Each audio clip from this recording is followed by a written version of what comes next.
The choice of treatment for gigantism in children and adolescents depends on the form of the disease and its symptoms. The main way to cope with the problem is to take drugs that block the action of the somatropin hormone and also prescribe sex hormones that promote proper puberty. Medical monitoring of the patient's condition throughout life is required to identify and eliminate complications. The course of treatment of gigantism is aimed at stabilizing the function of the pituitary gland and the rapid closure of active growth plates. With a tumor, that is, a pituitary adenoma, radiation therapy or removal of the adenoma can be applied. Medical methods contribute to the ossification of the skeleton and inhibition of its growth. This is done by using drugs that inhibit the production of the somatropic hormones. In the initial stages, orthopedic alignment and the use of hormone medications are possible. With proper and timely treatment, the prognosis is favorable. Prevention of the development of gigantism in children is quite difficult. The only preventive measure is to constantly monitor the growth rate of the child and consult a doctor at the first sign of trouble. Do not let the process run its course. The sooner a correction is initiated, the sooner the growth can be halted. Gigantism in children can be stopped, have no progress, and affects health if the bone growth plates are closed and growth hormones are not produced. Often, acromegaly develops as a result of a pituitary adenoma associated with adolescent gigantism, or in a person who did not suffer from it due to the occurrence of a pituitary adenoma. This disease usually affects adults. The name of the disease, acromegaly, comes from two Greek words, limb and large, that is, a disease in which the limbs increase. Indeed, with acromegaly, the appearance changes, facial features become larger, the size of the feet and hands increases. We now know why such changes occur. Pituitary cells that produce growth hormone begin to multiply faster and more actively produce this hormone. Prolonged growth of these cells leads to the formation of a benign tumor of the pituitary gland, the so-called pituitary adenoma, which in some cases can reach sizes up to several centimeters, that is, be larger than the normal size of the pituitary gland.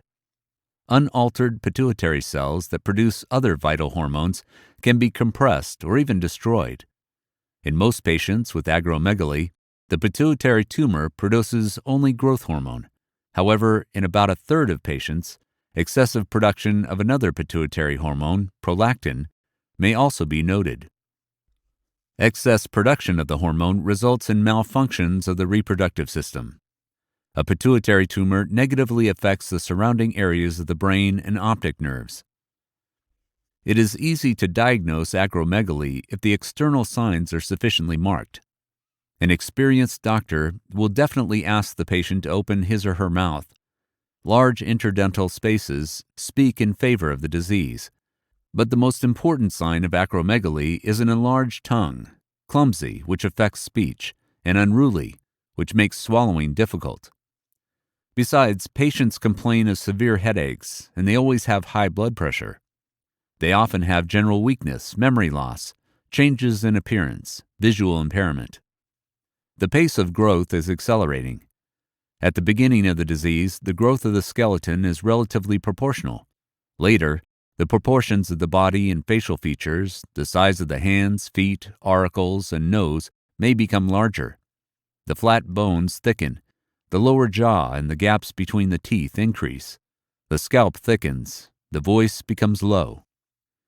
Musculature, excessively developed at the beginning of the disease, atrophies. Muscle weakness increases.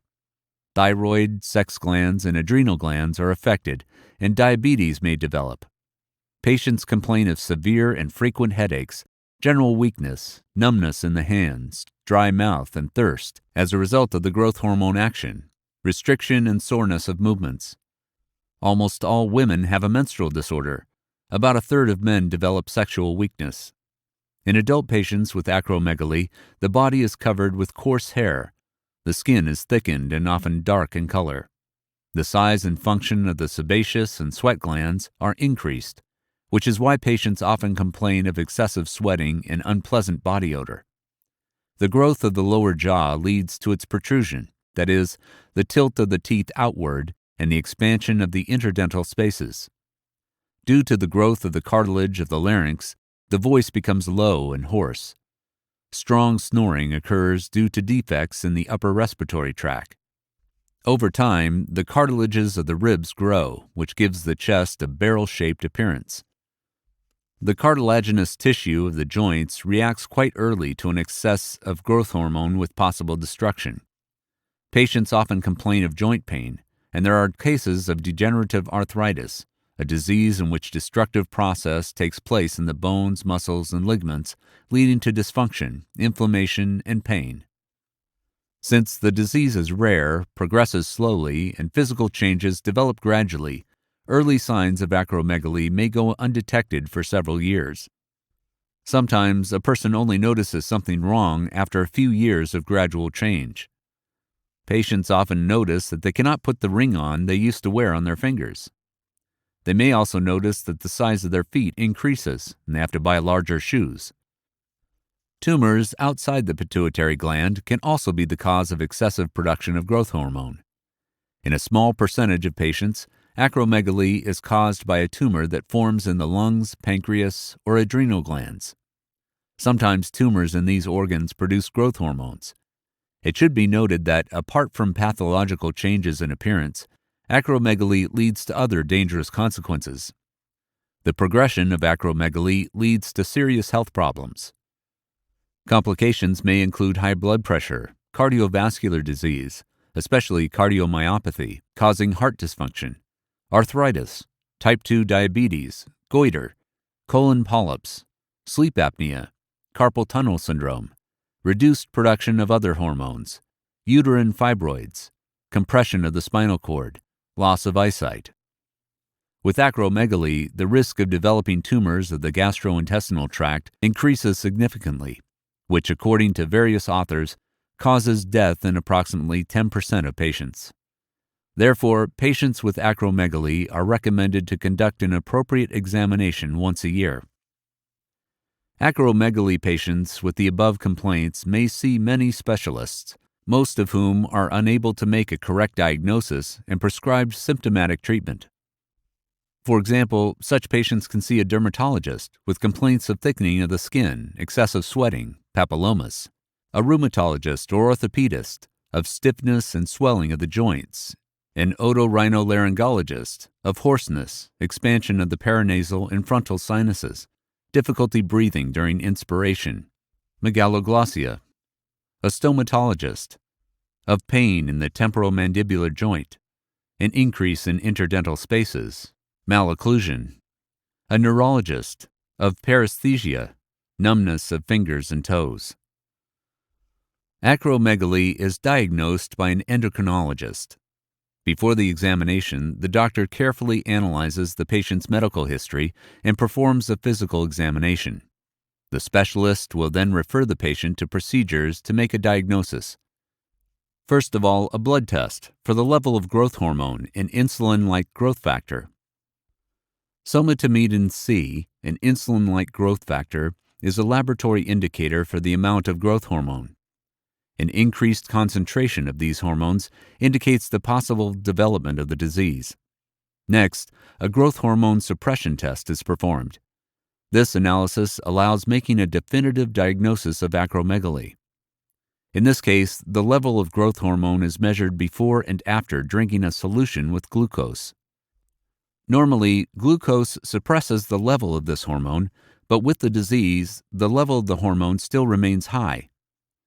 Magnetic resonance imaging is required.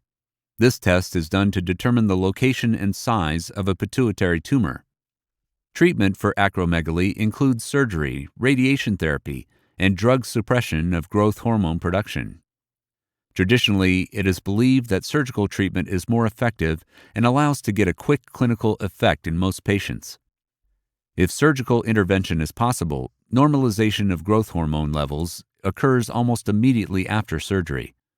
Removal of most pituitary adenomas and other tumors located in the area of the so-called Turkish saddle at the base of the skull where the pituitary gland is located is performed by the transnasal method, for example, through the natural nasal passage. These surgeries are performed in a gentle, less invasive way with a minimal area of intervention. Previously, the removal of pituitary adenomas was performed using a major traumatic surgery, accompanied by a craniotomy. Removing the tumor helps to normalize the production of the hormone and eliminate the pressure that the tumor exerts on nearby tissues. Along with this, the symptoms of the disease are also mitigated. The first transnasal surgery for acromegaly was performed in 1909 by the American neurosurgeon Harvey Cushing. Thus, the origin of the disease and a possible method of treatment were established.